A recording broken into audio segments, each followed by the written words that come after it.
Hey, here's a quick video on a 2020 Durango replacing the turn signal bulbs. For the driver's side, you're going to have to remove the air box. In my case, I have a K&N filter, so it's pretty easy.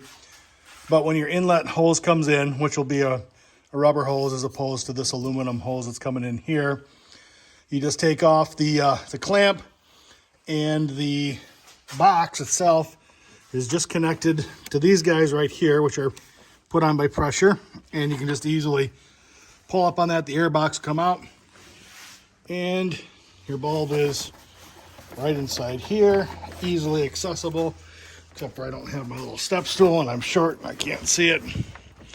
But it is quick twist, and there it is right there. Twist it, sorry, you twist it counterclockwise, and then you put it back in. I'm doing this one-handed, so don't mind me as I fumble here. Where are you? There you are. Oh, what in the world? Anyway, you just put it back in, and then you twist it clockwise.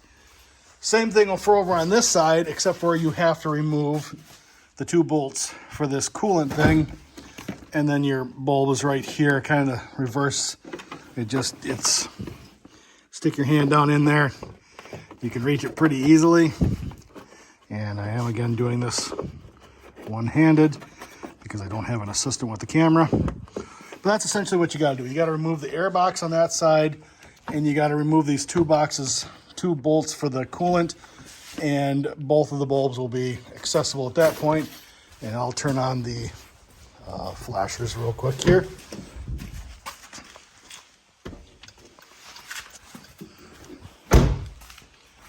As you can see, I replaced them with LED bulbs, and you can see over there, they're both flashing.